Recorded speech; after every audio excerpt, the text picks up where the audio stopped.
જહાંગીરપુરા વિસ્તારમાં ચૂડા સાંસ્કૃતિક આવાસમાં લોકોમાં રોષ છે। લોકોમાં શા માટે રોષ છે? ગટરના પાણી ભરાવવાની સમસ્યાને પગલે લોકો ત્રસ્ત થઈ ગયા છે। સોસાયટીના મુખ્ય દ્વાર પર જ ગટર ઉભરાતા 10,000 થી વધારે લોકો પરેશાન થઈ ગયા। ગટરના પાણી પીવાના પાણીમાં ભળી જતા હોય તેવા આક્ષેપ છે। 24 બિલ્ડિંગના રહીશો ગંદુ પાણી પીવા મજબૂર થતા રોગચાળો પણ વકર્યો।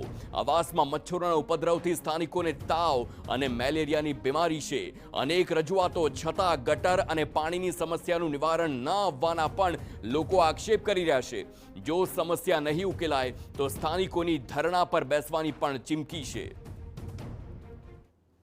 આ જે ગંદકીના વજેથી અમને લોકોને ઘણો બધો પ્રોબ્લેમ થઈ રહ્યો છે। એનાથી છોકરા બીમાર પડી રહ્યા છે, પીવાના પાણીમાં આવે છે અને પ્લસ અમને કિચનમાં બી ગંદુ પાણી આવ્યા રાખે છે। અમે લોકો ઘણીવાર કમ્પ્લેન્ટ કરવા છતાં પણ એ લોકો હજી કોઈ આનું નિવારણ લાવ્યા નથી।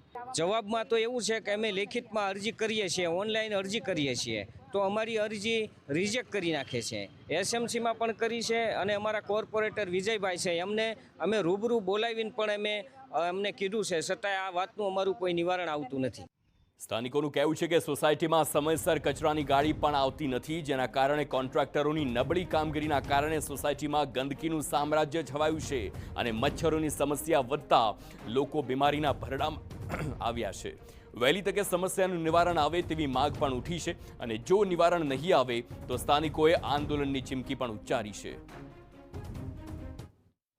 મારી માંગ એટલી છે, પહેલાં તો ગટરો જે છે ગટરો પણ ઘણી ઉભરાય છે, એટલે સાફ સફાઈ અને ગટરો અને પાણીનો જે નિકાલ છે તે એસએમસીવાળા પાસેથી અમે એની માંગણી કરી રહ્યા છીએ।